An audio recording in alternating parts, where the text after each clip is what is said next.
Innovación, vanguardia y tecnología en un solo lugar. EduCom, la feria virtual más importante del año. Visita nuestra zona Expo con diferentes stands de grandes instituciones. Recorre toda la feria e ingresa a cada uno de los stands. Al hacerlo, participarás en el sorteo de 2 planes anuales de 100 megas de Celerity. Gracias por ser parte de la innovación. No olvides seguir la cobertura en vivo en las redes sociales. Innovación, vanguardia y tecnología en un solo lugar. EduCom, la feria virtual más importante del año. Visita nuestra zona Expo con diferentes stands de grandes instituciones. Recorre toda la feria e ingresa a cada uno de los stands. Al hacerlo, participarás en el sorteo de 2 planes anuales de 100 megas de Celerity. Gracias por ser parte de la innovación. No olvides seguir la cobertura en vivo en las redes sociales. Innovación, vanguardia y tecnología en un solo lugar. EduCom, la feria virtual más importante del año. Visita nuestra zona Expo con diferentes stands de grandes instituciones. Recorre toda la feria e ingresa a cada uno de los stands. Al hacerlo, participarás en el sorteo de 2 planes anuales de 100 megas de Celerity. Gracias por ser parte de la innovación. No olvides seguir la cobertura en vivo en las redes sociales. Innovación, vanguardia y tecnología en un solo lugar. EduCom, la feria virtual más importante del año. Visita nuestra zona Expo con diferentes stands de grandes instituciones. Recorre toda la feria e ingresa a cada uno de los stands. Al hacerlo, participarás en el sorteo de 2 planes anuales de 100 megas de Celerity. Gracias por ser parte de la innovación. No olvides seguir la cobertura en vivo en las redes sociales. Innovación, vanguardia y tecnología en un solo lugar. EduCom, la feria virtual más importante del año. Visita nuestra zona Expo con diferentes stands de grandes instituciones. Recorre toda la feria e ingresa a cada uno de los stands. Al hacerlo, participarás en el sorteo de 2 planes anuales de 100 megas de Celerity. Gracias por ser parte de la innovación. No olvides seguir la cobertura en vivo en las redes sociales.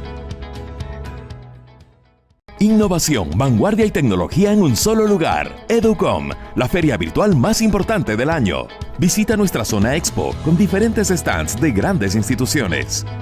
Recorre toda la feria e ingresa a cada uno de los stands. Al hacerlo, participarás en el sorteo de 2 planes anuales de 100 megas de Celerity. Gracias por ser parte de la innovación. No olvides seguir la cobertura en vivo en las redes sociales. Innovación, vanguardia y tecnología en un solo lugar. EduCom, la feria virtual más importante del año. Visita nuestra zona Expo con diferentes stands de grandes instituciones. Recorre toda la feria e ingresa a cada uno de los stands. Al hacerlo, participarás en el sorteo de 2 planes anuales de 100 megas de Celerity. Gracias por ser parte de la innovación. No olvides seguir la cobertura en vivo en las redes sociales. Innovación, vanguardia y tecnología en un solo lugar. EduCom, la feria virtual más importante del año. Visita nuestra zona Expo con diferentes stands de grandes instituciones. Recorre toda la feria e ingresa a cada uno de los stands. Al hacerlo, participarás en el sorteo de 2 planes anuales de 100 megas de Celerity. Gracias por ser parte de la innovación. No olvides seguir la cobertura en vivo en las redes sociales. Innovación, vanguardia y tecnología en un solo lugar.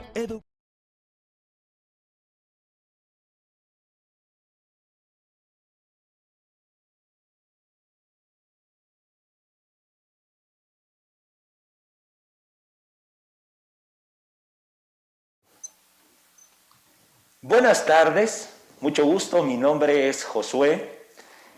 Estoy muy agradecido con Fundación Fidal, con Grupo Ecos y con todas las instituciones que hacen posible el segundo día de la feria virtual La Nueva Era en Educación Digital, edu.com. En este momento quiero presentar a quien va a ser la moderadora de un importante panel denominado Tendencias de la Educación del Futuro. Quiero comentarles un poco de la trayectoria de Julia Elena Carrillo, quien es emprendedora de Consultor Apoyo y se destaca como referente en los estudios de mercado. Hace 6 años se convierte en Ipsos Consultor Apoyo. Julia Elena Carrillo ha tenido varios reconocimientos a nivel internacional, dentro de los cuales destaca el Marketing American Hall of Fame a la excelencia profesional en el año 2012 y Women to Watch Ecuador 2019. Julia Elena Carrillo lidera los principales estudios de mercado, de investigación de mercado, para las principales empresas en Ecuador. De igual manera, Julia Elena Carrillo hace labor social, de carácter social, con acciones como Latino Barómetro y World Value Survey. Con estos antecedentes queremos darte la más cálida bienvenida, Julia Elena, para que puedas moderar el panel Tendencias de la Educación del Futuro. Bienvenida, Julia Elena, el Ecuador te escucha. Adelante. Muchísimas gracias y gracias por tu presentación. En realidad, efectivamente, soy Julia Elena Carrillo, trabajo en Ipsos y tengo el orgullo de ser emprendedora. Eso creo que es para mí lo más importante porque me habla sobre la posibilidad de innovar, de construir cosas nuevas y mi trabajo siempre ha estado alrededor de los datos, alrededor de poder entregar información que sea útil para que las personas puedan tomar decisiones. Eso creo que es lo más importante que he podido hacer en mi vida, es aportar desde ese espacio. Quiero saludar también a todas las personas que se han inscrito en este panel. Desde ya agradecerles. Estoy segura que la presencia de estos panelistas maravillosos con los que contamos el día de hoy nos va a permitir tener una mirada muchísimo más amplia sobre lo que es la educación. Y si bien este se llama las tendencias de educación al futuro, el enfoque que hemos querido darle tiene que ver con el hecho de que ese futuro lo construimos hoy día en el presente y que no es necesario hablar sobre grandes tecnologías o innovaciones tecnológicas sobre la educación si primero no solucionamos lo que es acuciante, lo que es urgente, lo que es más importante en este momento. Ese es el enfoque. Para construir el futuro vamos a tener que solucionar cosas relevantes en este momento. Quiero dar la bienvenida a estos tres panelistas fantásticos, Joaquín González Alemán, Juan Samaniego y nuestra panelista Claudia Tovar. Son las personas que nos van a acompañar en este proceso. Vamos a hacer un ejercicio de presentación de cada uno de ellos. Luego ellos van a exponer una visión sobre esa educación del futuro que nos parece relevante. Luego vamos a tener un espacio para conversar y daremos cierre a este evento. Así es que muy bienvenidos y quiero comenzar realmente por Joaquín. Joaquín es una persona muy interesante. Joaquín González Alemán es su nombre completo y es un apasionado de la educación. Creo que eso es lo que yo puedo rescatar de él como una de las cosas más fuertes de su personalidad. Él es el representante de UNICEF en Ecuador desde el 2017. Esto le da credenciales para hablar del Ecuador. Está con nosotros ya bastantes años y conoce el país a profundidad. Su experiencia y conocimiento del Ecuador podemos certificar que es amplia y son esos datos y esa información las que nos va a entregar el día de hoy. Joaquín es un andaluz y me encanta que se presente así.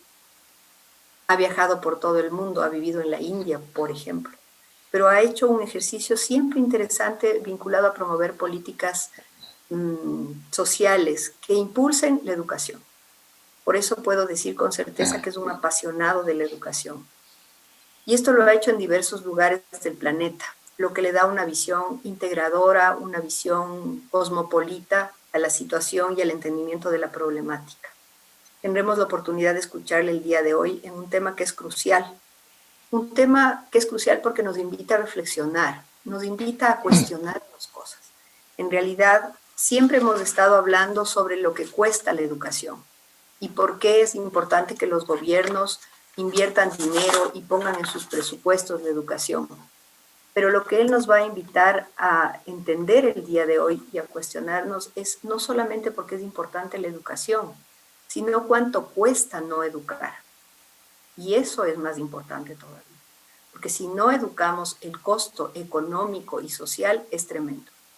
Y Como les había dicho, trabajo en el mundo de los datos. Me gustan los datos porque es importante que nos vayan quedando cifras claras sobre la situación que vivimos. Y quiero hablar sobre datos sencillos, pero de alta relevancia, sobre datos que luego Joaquín va a ampliar y nos va a permitir un entendimiento sobre esto, la educación en nuestro país, la educación hoy día y la educación de futuro que necesitamos tener. Pensemos un dato tremendo. 63% de niños de 10 años, de niños ecuatorianos de 10 años, no tienen comprensión lectora. Sí, 6 de cada 10 niños, cuando leen algo, no comprenden lo que han leído. Es un dato tremendo.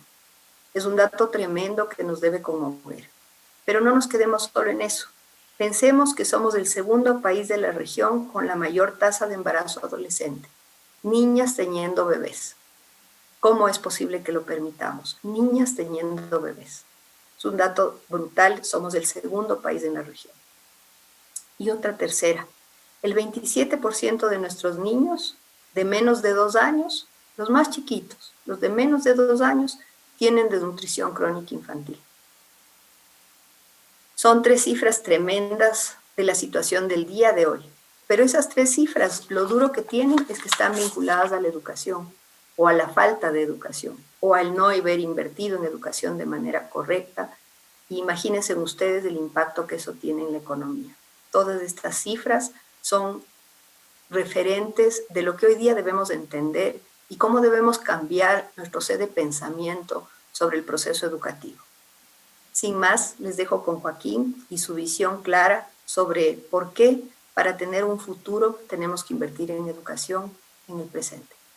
Joaquín, el micrófono es tuyo. Gracias por estar aquí. Muchas gracias, Julia Elena. Muchísimas gracias por la presentación y muchas gracias a los anfitriones por darnos esta oportunidad. Yo había titulado un poco esta ponencia corta en una frase que no sé si la dijo el presidente de Harvard, de la Universidad de Harvard, o la hizo Mafalda. Pero básicamente lo que dice es que si crees que la educación es cara, piensa en cuánto más cara es la ignorancia. Y es un poco por ahí que yo quisiera, pues como decías tú en la introducción, hace falta inversión. Los derechos, para cumplir los derechos, entre ellos, por ejemplo, el derecho a la educación, no lo podemos hacer si no tenemos fondos, si no tenemos presupuesto. Entonces, esta es la primera premisa que yo quiero destacar, es que hace falta fondos para invertir en la educación, pero volveré sobre eso. Quería hacer una conexión entre los derechos de la niñez y el desarrollo económico. No se trata de que el desarrollo económico vaya por un lado y lo social va por otro. Es que lo social contribuye al desarrollo económico del país. Entonces, ahí hay un aspecto que es el de vincular lo que hagamos por el cumplimiento de los derechos, el de la educación o cualquier otro derecho de las personas, con el crecimiento económico.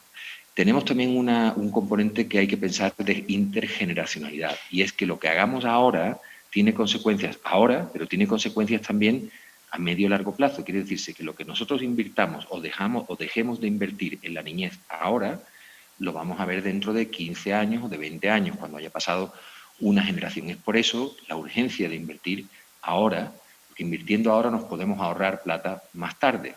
Esa es otra premisa, la de la intergeneracionalidad. Los indicadores que ha mencionado Julia Elena son verdaderamente preocupantes, ¿no? 48% de los adultos en Ecuador no han terminado la escuela secundaria. Entonces, cuando uno piensa cómo este país se puede desarrollar económicamente con una población adulta, del cual el 48% de los mayores de 18 años vivos ahora en el Ecuador no han terminado la secundaria, claro, eso nos limita. No digo que no se pueda, porque se puede, pero nos limita. Tenemos también el indicador de pobreza de aprendizaje que ha mencionado Julia Elena, que es que el 63% de los niños de 10 años no tienen comprensión lectora. Entonces, ¿qué economía se puede basar sobre un capital humano de niños de 10 años que dentro de 7 o de 10 van a estar en el mercado laboral sin saber lo que leen? Eso es hipotecar el futuro, básicamente, ¿no? Tenemos también que pensar que la inversión en educación es una inversión verde, en el sentido de que es una inversión en capital humano, que no es extractiva, que no estamos, al contrario, es una fuente en la que nosotros invertimos y es una fuente inagotable y es muy habilitante, la educación es habilitante de otros derechos, es decir, al tú saber cómo leer y al tú tener una educación y tener una formación, tú puedes también, reivindicar tus derechos y te habilita para poder demandar lo que tú necesitas, cuáles son tus derechos, ¿no? Tenemos también ese otro indicador que mencionaba Julia Elena, del 27% de desnutrición crónica infantil en niños menores de 2 años. Esto es la base del país, ¿no? Entonces, que haya niños que estén malnutridos y que no se vayan a poder desarrollar en todo su potencial, esto supone también hipotecar nuestro futuro, ¿no? Como digo, los derechos tienen un costo, tienen un precio y claro, por ejemplo, ahora que llevamos 15 meses sin ir a las escuelas, cuando los niños regresen vamos a tener que ver cómo, primero hacer un diagnóstico de dónde están, eso ya lo ha hablado la ministra, pero también hacer una nivelación de los conocimientos de estos chicos, ¿no? Entonces, esa nivelación quiere decir que va a haber que poner horas extras de clase o profesores extras para que puedan acompañar a los niños no solamente en lo académico, en el aprendizaje, sino también en lo psicoemocional, ¿no? Todo esto cuesta plata. Por decir, yo siempre lo digo, te decía un colega mío que los niños no tienen derechitos, tienen derechos. No estamos hablando de que los niños, por ser niños, tienen derechos más pequeños o tienen derechos de segunda categoría, al contrario, ¿no? Son iguales que nosotros los adultos, ¿no? También está el concepto de que el desarrollo no es igual al crecimiento económico. Por ejemplo, nosotros pensamos en términos de países de renta media alta, renta baja, renta alta, ¿no? Y eso es el Producto Interior Bruto dividido por el número de habitantes, pero eso no nos da una idea nos da quizás una idea del crecimiento económico, pero no nos da una idea del desarrollo social del país, ¿no? Entonces también tenemos que cambiar a medidas alternativas como por ejemplo la pobreza multidimensional, donde nosotros vemos si efectivamente los derechos de las personas se están cumpliendo y si estamos, honrando esos derechos, ¿no? Hay un tema también de sostenibilidad que yo quería mencionar un poco en relación a esto que decía antes de que la inversión en capital humano es una inversión verde, porque lo que estamos haciendo es con esa inversión en educación es apuntalando también el crecimiento y el desarrollo económico del país. Las sociedades que son más educadas también son más exitosas económicamente. Entonces tenemos que ver un poco ese enlace, ese vínculo y poder estrecharlo, ¿no? Y luego, pues también sabemos que hay una gran desigualdad en el país porque la cobertura de desarrollo infantil temprano es menos del 30% de los niños de menores de 5 años tienen acceso a los centros de desarrollo infantil y eso es también una preocupación, ¿no? Entonces, cuando vemos todos estos elementos y cuando vemos la situación económica del país, yo me atrevería a decir que no vamos a poder desarrollarnos el país como debiera o como podría ser alcanzando todo su potencial si no invertimos en la niñez y si no invertimos en la educación. Por ahí iría mis ideas. Muchas gracias. Muchas gracias, Joaquín. Nos estás dando una lección sobre lo que para muchos en América Latina es complejo, que es el pensamiento de la planificación, el entendimiento de que lo que haga hoy impacta en el futuro. Y lo hemos comentado varias veces, uno de los elementos que menos se ve hoy día, pero que más impacta en el futuro es la educación. Y sobre eso tenemos que ser claros. No es que vamos a ver resultados mañana, es que nos estamos preparando para el futuro. Y si no hacemos, como tú bien dices, esta inversión que evite, que solucione, que permita que los niños que leen entiendan, que permita que no haya niños desnutridos por la educación de las madres, que colabore para que aquellas personas que no han acabado su proceso educativo lo hagan, ahí estaremos invirtiendo en el futuro. Será el dinero mejor gastado. ¿Pero que se va a ver el día de hoy? No. Entonces tenemos que tener la confianza, la seguridad y la persistencia de lograr que se inviertan esos dineros. Y por eso es importante que lo hablemos mucho, muy alto y muy fuerte. Y el día de hoy te agradecemos muchísimo, Joaquín, por eso, por darnos esta mirada que viene de fuera, pero con un alto conocimiento local sobre la importancia de pensar en la inversión para lograr esa educación y esa población de futuro que queremos.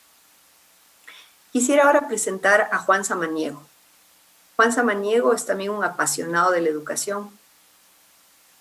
Juan ha dedicado su vida entera a impulsarla.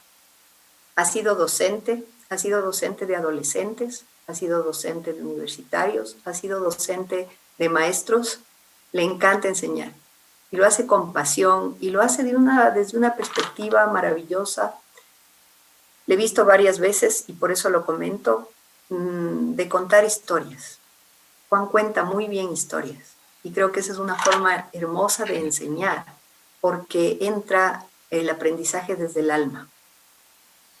Me ha gustado mucho que también Juan ha sido un investigador y ha sido consultor nacional e internacional de temas educativos. Ha apoyado a autoridades de diferentes niveles a implementar proyectos diversos y diferentes, proyectos que busquen dar soluciones, porque si sigues haciendo lo mismo vas a obtener los mismos resultados. Y eso también no sé si lo dijo Mafalda, pero es cierto. Lo que Juan ha hecho es buscar esa capacidad de hacer cosas diferentes para buscar resultados distintos, porque la educación no es una problemática sencilla, es una problemática crucial, pero es compleja. Entonces hay que irle buscando la vuelta hasta encontrar cómo se desenreda. También Juan, esto quizás no sepa mucho, es un apasionado de la literatura y ha involucrado el concepto de la literatura, de la lectura y de la escritura en su pensamiento sobre la educación. Cree también Juan, de lo que hemos conversado con él, que el rol del sector público en los procesos educativos es fundamental y que debemos tener claros en cuáles son las políticas públicas. Esa es una de las cosas que el día de hoy va a traernos a este conversatorio. Pero también Juan sabe con claridad que el sector que más se ha afectado por la deserción escolar es el sector de los jóvenes, de los adolescentes y de los jóvenes. Y ahí también hay futuro. Ahí también entramos a mirar qué va a pasar con esas personas en su inserción económica. Juan nos va a hablar ahora sobre esto. Joaquín nos hablaba de un porcentaje de personas que no han acabado la educación secundaria. Yo quiero darles el número. 5 millones de ecuatorianos de más de 18 años no han acabado la secundaria. Quiero que les quede muy claro, 5 millones. No estamos hablando de 500,000 personas ni de 50,000 personas, de 5 millones de ecuatorianos. ¿Cómo vamos a lograr salir adelante si esos 5 millones de ecuatorianos no tienen acabada siquiera su educación secundaria? Muy difícil. Y sobre eso tenemos que hablar. Eso es hacer futuro. Esa es la educación de futuro que necesitamos el día de hoy. Juanito, el micrófono es tuyo. Cuéntanos tu visión y danos luces sobre cómo debemos actuar. Muchísimas gracias, Julia, por la invitación. A los patrocinadores de esta actividad también muchísimas gracias. Y bueno, yo quisiera reflexionar, pensar, hablar en voz alta en torno a la prioridad política y de política pública que significa la atención a los adolescentes y a los jóvenes. Y en ese sentido quisiera partir diciendo que, como todos sabemos, por diversas evidencias, los efectos de la pandemia sobre la escolaridad y permanencia de los chicos en el sistema educativo son dramáticos y podrían ser devastadores de alguna manera, sobre todo para la población más vulnerable. Los problemas y deficiencias de acceso a la conectividad, la asunción de la responsabilidad por parte de las familias sobre el aprendizaje de los chicos, la crítica situación de desempleo. Recuerden que al menos un miembro de las familias ecuatorianas ha perdido su empleo en la época de pandemia. Todo esto configura un contexto de tremenda fragilidad, tanto de la continuidad en el sistema educativo de miles de niños y adolescentes en situación de vulnerabilidad, como del retorno de aquellos que se encontraban por fuera antes de la pandemia. Si bien no se constata una caída, digamos, severa de la matrícula en este segundo año de pandemia, las deficientes condiciones de la escolaridad a las que han estado sometidos miles de chicos dejan entrever graves impactos en sus aprendizajes, lo cual deviene en un factor determinante de exclusión, o es un factor determinante también de exclusión. En el contexto del aumento dramático de la pobreza, diversos problemas, creo yo, como las complejidades de la adecuación curricular por parte de los maestros, la propia estandarización de recursos y contenidos de aprendizaje para todo el sistema escolar, los imaginarios que se han forjado respecto a que el aprendizaje se resuelve con acceso a tecnología, o que la nivelación tiene que ver con aquello que dejó de aprenderse desde el inicio de la pandemia, permiten prever un proceso de exclusión educativa. especialmente de los adolescentes en condiciones de vulnerabilidad y de una improbable reescolarización de aquellos, como decía hace un rato, que se encontraban fuera del sistema antes de la pandemia. De hecho, el propio Ministerio de Educación establece una cifra de alrededor de 100.000 chicos que no se matricularon y se suman a los que ya estaban excluidos antes de la pandemia. Hay, por ejemplo, evidencias de que las brechas sobre acceso a una educación, digamos, de calidad se han profundizado. Por ejemplo, el último estudio que presenta la Universidad Católica, el Observatorio de la Universidad Católica, plantea datos reveladores que indirectamente topan el tema de calidad, pero nos dejan de alguna manera imaginar. Por ejemplo, el 86% de los niños, niñas y adolescentes en entornos familiares pobres, ¿no? Imagínense, se han conectado todo este tiempo, los que han podido conectarse a través del WhatsApp con sus maestros, mientras que el 66% de chicos de hogares medios y altos lo han hecho por computadora. De igual manera, el número de horas promedio de conexión en colegios públicos ha sido de 2.8 horas, mientras que en los establecimientos privados ha sido de 4.5 horas promedio diarias. Recordemos que la escuela pública acoge a al menos el 80% de adolescentes del país, ¿no? Entonces, fíjense en estos datos, indirectamente ya nos muestran esta brecha, cómo se pudo haber agigantado la brecha respecto a los aprendizajes. En ese sentido, y voy al tema, el impacto de la pandemia, entre múltiples expresiones, ha visibilizado un drama mayor desde mi punto de vista en el país. La situación de miles de adolescentes y jóvenes que no acceden a servicios sociales fundamentales, que están excluidos o no han terminado sus estudios, que se encuentran sin empleo o con empleos precarios, que no tienen saberes y habilidades para forjar medios de vida y que como consecuencia carecen de un proyecto de vida que les otorgue perspectivas. Se trata de un segmento clave de la población que acumula sentimientos de desazón y desconfianza frente al Estado y la sociedad. Imaginemos y veamos algunas cifras, ¿no? En el país del grupo 15-29, ¿no?, corresponde al 24%. 1 de cada 4 ecuatorianos están en el grupo 15-29.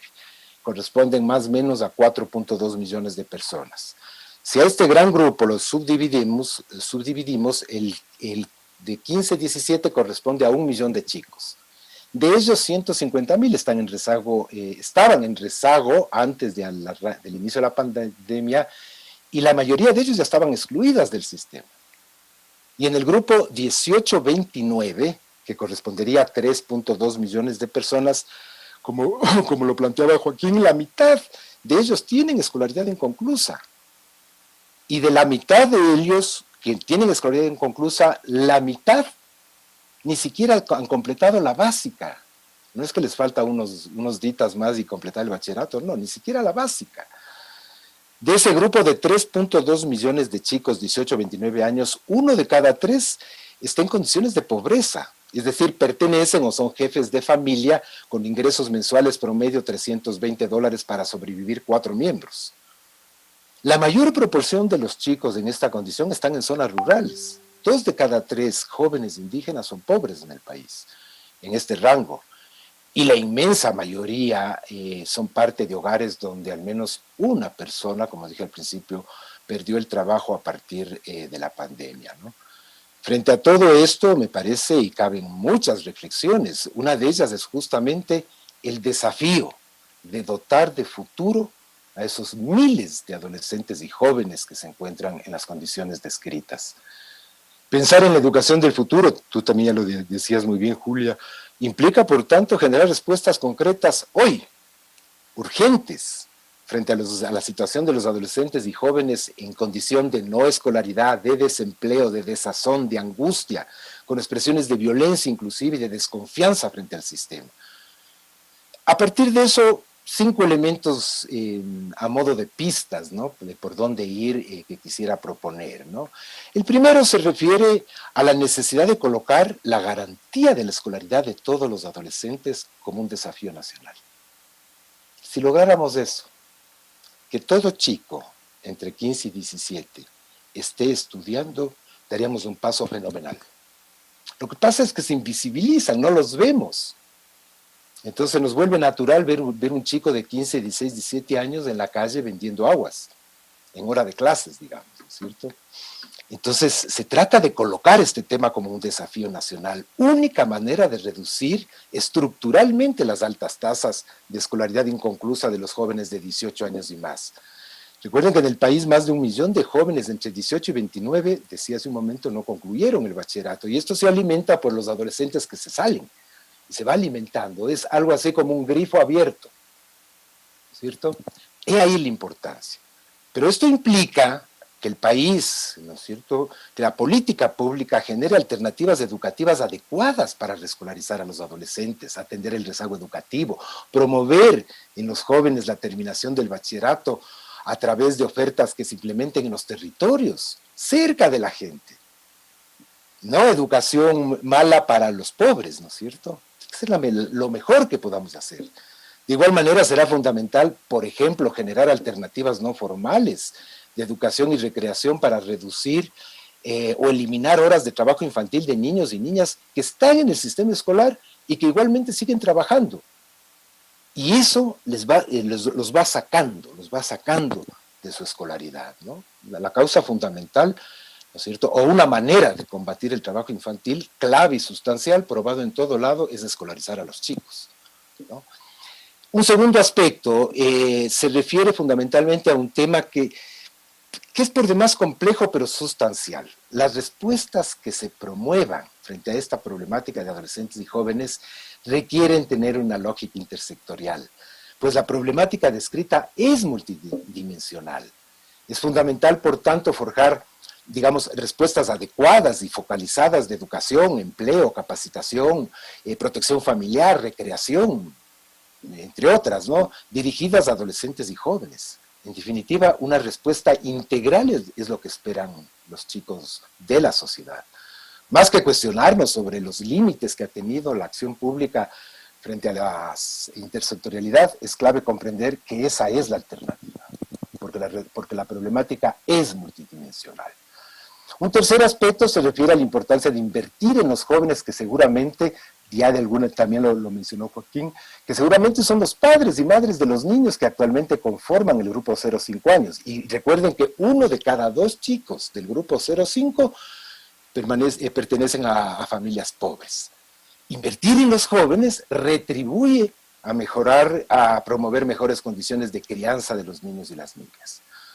Un cuarto aspecto se refiere, quisiera plantear, digamos, a que si la conclusión de estudios, la capacitación ocupacional y el empleo son aspectos vertebradores de un proyecto de vida de los adolescentes y los jóvenes, el Estado y la sociedad somos corresponsables.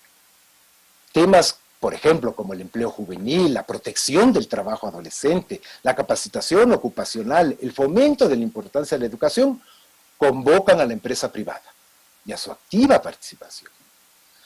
Y por último, señalar que tal vez una pregunta de fondo es cómo volver más atractiva la educación a los adolescentes. Es un tema más estructural, ¿no? Hay diversas evidencias que muestran el sinsentido que encuentran los chicos desde tempranas edades, 12, 13 años, a la educación, ¿no? Más aún, y con razón, si son parte de instituciones educativas que no les agregan valor, que les imprimen comportamientos pasivos, que muchas veces los reprimen, los maltratan. En términos estructurales, yo creo que se trata de forjar espacios educativos atractivos para que los chicos, para alentar la permanencia de los chicos. Caso contrario, si tenemos instituciones, ¿no es cierto?, que más bien los van excluyendo a los chicos por la lógica en la que entran, represiva, autoritaria, memorista, etcétera, etcétera, la exclusión está a las puertas. Esto obviamente tiene que ver con un desafío mayor y del sistema educativo, ¿no? Termino quizás subrayando que pensar en los futuros de la educación demanda de respuestas concretas que se construyen ahora. Una de ellas tiene que ver con la importancia de regresar la mirada a los adolescentes y a los jóvenes y promover respuestas urgentes y adecuadas a su clamor que ha venido expresándose con diversas maneras y que parecería que por ahora aún no encuentran respuestas. Muchas gracias. Gracias, Juanito. Realmente nos dejas esta inquietud grande sobre la importancia del accionar público, del vínculo con las otras instancias de la sociedad, del accionar de la parte privada para entender y solucionar una problemática que nos atañe a todos.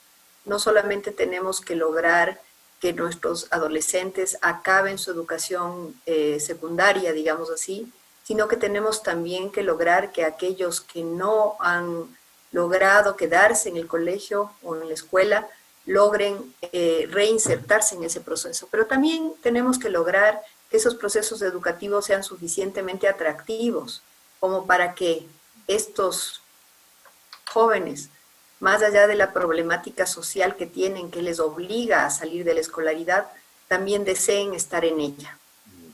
Es un reto completo porque tiene que ver desde la oferta educativa, la conciencia de mantener a nuestra gente joven estudiando, completando los espacios que deben completar, y esta necesidad de generar estos espacios de confianza entre lo público y lo privado. Hoy día tenemos que vincularnos y actuar como un todo para proteger a los jóvenes, y eso va a incidir obviamente en tener una sociedad más estable, menos violenta, menos peligrosa y más justa. Y en parte de esta manera de tener un espacio atractivo en la educación es donde quiero invitar a Claudia. Claudia Tovar es ecuatoriana, como también lo es Juan. Aquí el extranjero estábamos diciendo que es Joaquín. Y Claudia es una persona también que ha dedicado su vida profesional a la educación. También ha sido maestra, también es investigadora, también escribe como Juan y como Joaquín. Y también es interesante escucharla a ella porque viene del mundo de la academia. Ella está desde la Universidad de San Francisco trabajando en una organización donde es directora de un instituto de enseñanza y aprendizaje que se llama IDEA, que hace cosas tremendamente innovadoras y disruptivas pensando en diferentes actores de la educación. Y Claudia nos va a hablar también desde ese espacio disruptivo y diferente de cómo debe ser la educación. Nos va a hablar sobre los niños, sobre diferentes espacios que ellos requieren. Y me voy a permitir dar 2 datos en ese pensamiento, porque la educación que debemos tener debe ser una educación atractiva, completa, integral, que permita una formación de excelentes ecuatorianos para el futuro. Uno de los datos que quería compartirles es que en el estudio de valores que nos comentó la persona que hizo la introducción al evento, en ese estudio de valores veíamos con bastante preocupación que los padres ecuatorianos ponen en último lugar como relevante en la educación el que sus niños sean creativos. Y ponen en los primeros lugares el que los niños sean obedientes y disciplinados. No tengo nada contra la obediencia y la disciplina, pero sí me parece importante que nos cuestionemos por qué ponemos en el último lugar de interés la creatividad. Y el otro dato interesante que Claudia me dio y que quiero compartirles es que si pensamos en nuestros niños, esto es impresionante. Los niños en el Ecuador tienen en promedio menos tiempo de recreo, adivinen que quién, que los presos de una cárcel. ¿Cómo vamos a formar así un futuro? Claudia, en tus manos el micrófono. Gracias, Juliana, por esta introducción, y estoy muy contenta de compartir este panel con grandes amigos y colegas que creo que han descrito muy bien, Joaquín y Juan, este contexto nacional dramático al que nos enfrentamos, ¿no? Tenemos cifras llamativas acerca de justamente cuál es la situación nacional ante la educación, y estamos llamados el día de hoy a hablar del futuro de la educación. Entonces, creo que asentamos muy bien a describir el presente, pero la mira hacia el futuro es definitivamente, después de describir este macro, de justamente cuáles son los desafíos y cuáles son los enfoques que describió Juan en sus 5 aspectos, es importante, y yo me voy a enfocar un poco más en el aspecto de cómo él describió que la escuela tiene que ser relevante. Tenemos que hacer que los jóvenes encuentren un propósito de por qué están haciendo el esfuerzo que significa. Entonces, para eso, solamente quiero presentarles unas diapositivas que van a guiar la conversación en estos poquitos minutos que me sobran para proyectarles, de justamente mostrar cuál es este futuro, cuál es este futuro de la educación acorde a esta visión de la importancia de la socialización. Creo que definitivamente la pandemia ha puesto un enfoque a la importancia de la socialización que quizás no había antes. Entendemos el propósito tan importante que ha tenido el contacto con los compañeros, que quizás antes estaba presente, pero estaba un poco invisibilizado. Entonces, es importante que nosotros conozcamos y y veamos a esta crisis como una gran oportunidad de diseñar nuevas experiencias de aprendizaje un poco más concretas que reúnan lo que realmente los niños necesitan.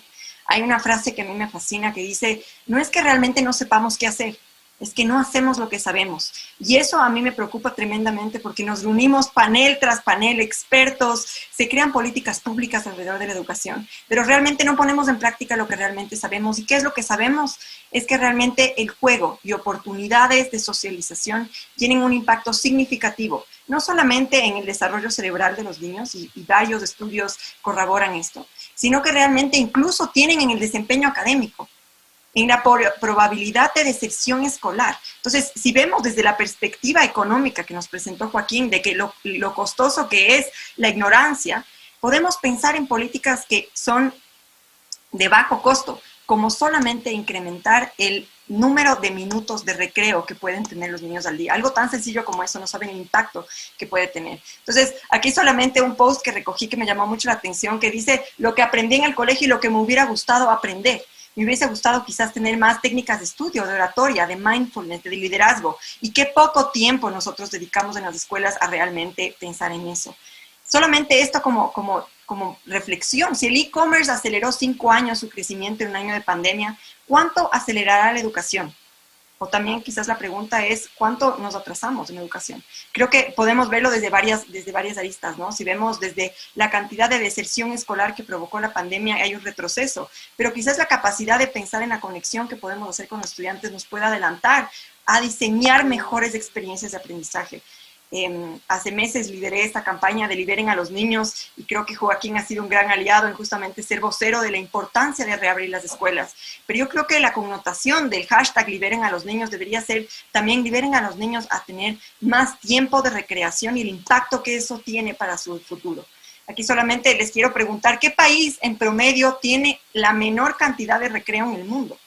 Ya, ustedes seguramente en la audiencia están pensando y dando países así como una trivia.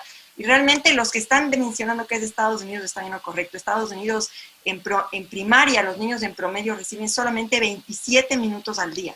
¿Y quieren saber cuál es el país que más minutos dedica de recreo al día para sus estudiantes? Finlandia. ¿Ya? No es una sorpresa de por qué ellos tienen los resultados educativos que tienen. Ellos dedican 75 minutos al día. Vean la comparación tan dramática con Estados Unidos. Ahora aterricemos con el Ecuador. En Ecuador, los niños en promedio reciben 30 minutos de recreo al día. Si nosotros contemplamos que 6 horas al día nosotros enviamos a los niños al colegio, solamente tienen un 8.3% de tiempo de juego, socialización, ejercicio y a veces incluso de alimentación. Y por eso vamos a ver que a veces el juego para los niños es incluso más importante que la alimentación. Los niños en esos pocos minutos, ¿a qué van a priorizar? A sentarse y comer su lunch tranquilos y dedicar el tiempo que necesitan justamente para alimentarse, o van a dejar la lonchera llena con tal de tener unos minutitos de contacto con sus compañeros. Entonces, pensemos en políticas prácticas que tengan impacto profundo en el desempeño de los niños. Hay varios estudios que se han hecho sobre el impacto que tiene el juego. El juego es tan necesario como la comida y el sueño y es uno de los elementos claves que los niños tienen desde que nacen.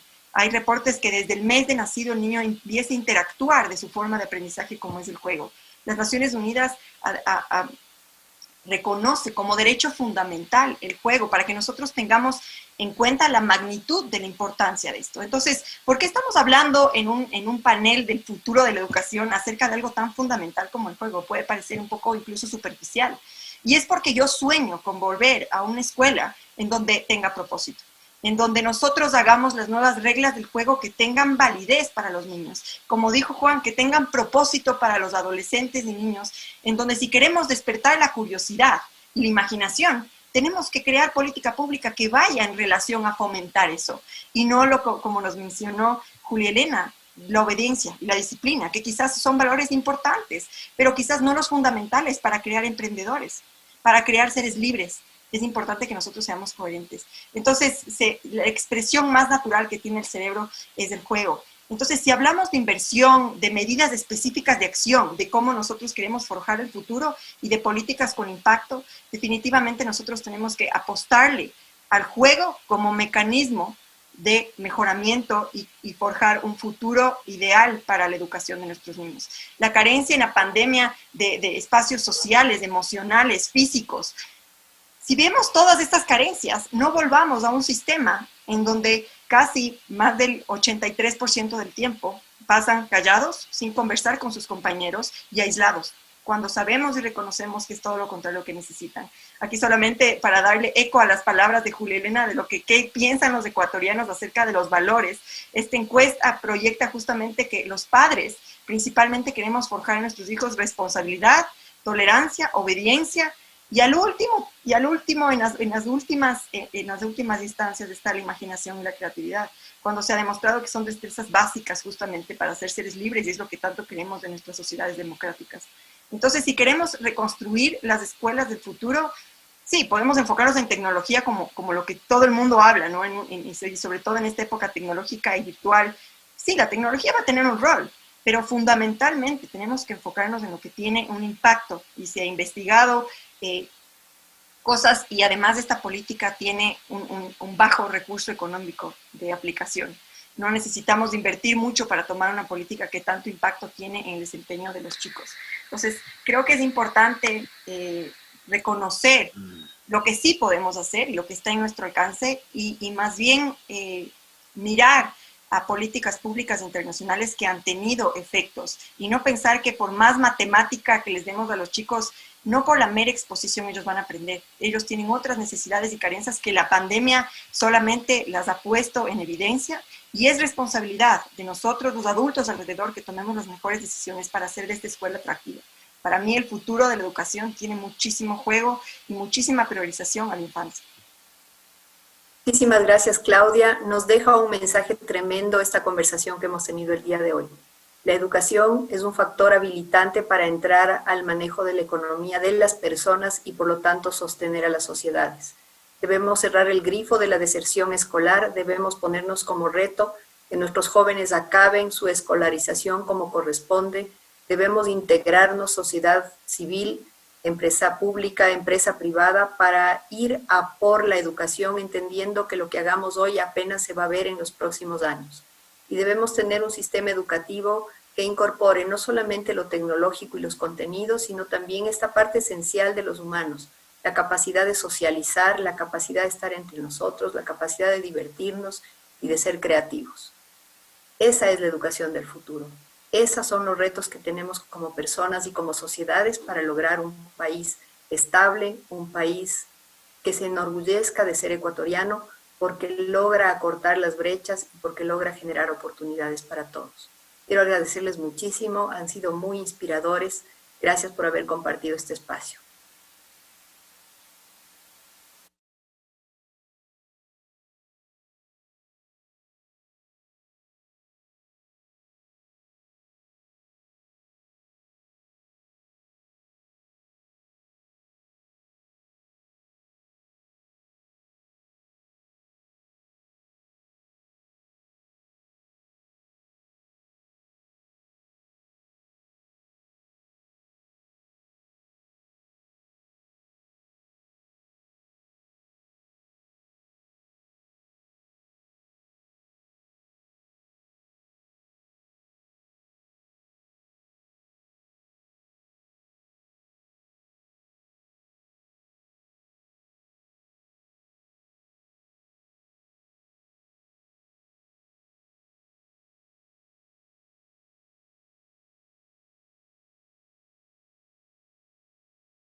Innovación, vanguardia y tecnología en un solo lugar. EduCom, la feria virtual más importante del año. Visita nuestra zona Expo con diferentes stands de grandes instituciones. Recorre toda la feria e ingresa a cada uno de los stands. Al hacerlo, participarás en el sorteo de 2 planes anuales de 100 megas de Celerity. Gracias por ser parte de la innovación. No olvides seguir la cobertura en vivo en las redes sociales. Innovación, vanguardia y tecnología en un solo lugar. EduCom, la feria virtual más importante del año. Visita nuestra zona Expo con diferentes stands de grandes instituciones. Recorre toda la feria e ingresa a cada uno de los stands. Al hacerlo, participarás en el sorteo de 2 planes anuales de 100 megas de Celerity. Gracias por ser parte de la innovación. No olvides seguir la cobertura en vivo en las redes sociales.